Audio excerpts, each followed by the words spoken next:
Union Home Minister Amit Shah has inaugurated a two-day conference on extradition of fugitives, challenges and strategies, which is being organized by the CBI in New Delhi. हम सब जानते हैं कि हमारा देश विश्व के फलक पर सकारात्मक आत्मविश्वास के साथ आगे बढ़ रहा है और जब हम सकारात्मक आत्मविश्वास के साथ आगे बढ़ते हैं तब सभी प्रकार की हमारे देश की सुरक्षा के सभी आयामों को सुनिश्चित करना हम सब के लिए बहुत जरूरी है।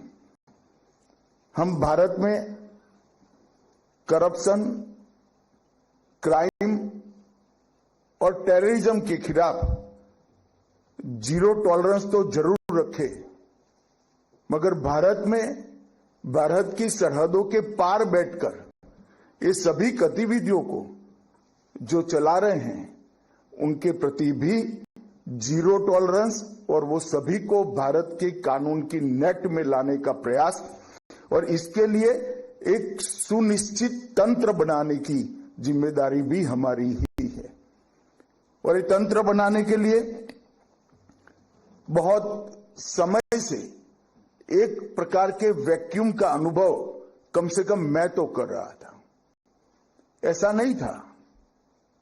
कि प्रोसीजर नहीं थी, ऐसा नहीं था कानून नहीं था, ऐसा नहीं था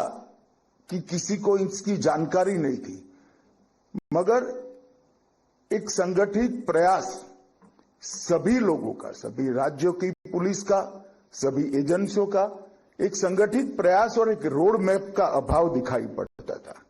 और आज इस सम्मेलन के साथ मुझे लगता है यहां से जो एक्शनेबल पॉइंट निकलेंगे वो भारत पोल और हमारी 3 आपराधिक न्याय प्रणाली की 3 नए कानून में जो भगोड़ों के साथ न्याय करने का ट्रायल इन एब्सेंसिया का हमारा जो प्रोविजन है, ये 3 मिलाकर हम किसी भी व्यक्ति को कहां पर भी हो हमारी अदालत के सामने समय पर उपस्थित करने में सक्षम होंगे, इसका मुझे पूरा विश्वास है। मित्रों, हम सबका एक संकल्प होना चाहिए कि अपराधी की चाल कितनी भी तेज हो, न्याय की पहुंच उससे भी ज्यादा गतिवान होनी चाहिए। और मुझे ये कहने में कोई दिक्कत नहीं है कि मोदी जी के नेतृत्व में एक मजबूत भारत सीमाओं की सुरक्षा के साथ साथ रूल ऑफ लॉ की मजबूती सुनिश्चित करने के लिए आगे बढ़ रहा है। और आज global operation, strong coordination, smart diplomacy, ये तीनों का समन्वय ये 2 दिन की कार्यशाला में हम सुनिश्चित करने जा रहे हैं। मित्रों, आज जिस विषय पर ये 2 दिन की कार्यशाला आयोजित की गई है, ये गंभीर भी है, प्रासंगिक भी है और इस पर विचार करने की बहुत समय से जरूरियात भी थी। राष्ट्रीय सुरक्षा, देश की आर्थिक समृद्धि और एक प्रकार से नीतिगत जटिलता से हमें मुक्ति पाने के लिए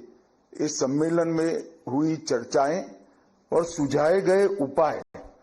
बहुत लाभप्रद हो गए। 7 सत्रों में अनेक विषयों पर यहां पर सार्थक चर्चा होगी, जिसमें साइबर तकनीक, वित्तीय अपराध, पैसे के स्रोत का लेन देन का प्रवाह का पता लगाना, प्रत्यार्पण की सारी जटिल प्रक्रियाओं को सरल करना, भगोड़ों को वापस लाना, भगोड़ों के भौगोलिक ठिकानों का डेटाबेस खड़ा करना और अंतर्राष्ट्रीय पुलिस के साथ सहयोग कर इसका वो तंत्र का उपयोग भी हमें करना। ये सभी चीजों पर 2 दिन में यहां पर चर्चा होगी। भगोड़े अपराधियों का जो मुद्दा है वो राष्ट्र की संप्रभुता, आर्थिक स्थिरता और कानून व्यवस्था के साथ साथ देश की सुरक्षा के साथ भी जुड़ा हुआ मुद्दा है और बहुत लंबे समय के बाद आज इस पर स्ट्रक्चर्ड सोच डेवलप हो रही है। वो हम सब के लिए बहुत आनंद का विषय है। भगोड़े चाहे आर्थिक अपराधी हो, चाहे साइबर अपराधी हो, चाहे आतंकवाद में लिप्त हो, चाहे संगठित अपराधी नेटवर्क का हिस्सा हो, हरेक के लिए रूथलेस अप्रोच के साथ समयबद्ध तरीके से भारतीय न्याय व्यवस्था के सामने खड़ा करने की व्यवस्था हमने यहां पर सुनिश्चित करनी चाहिए। इसका समय आ गया है।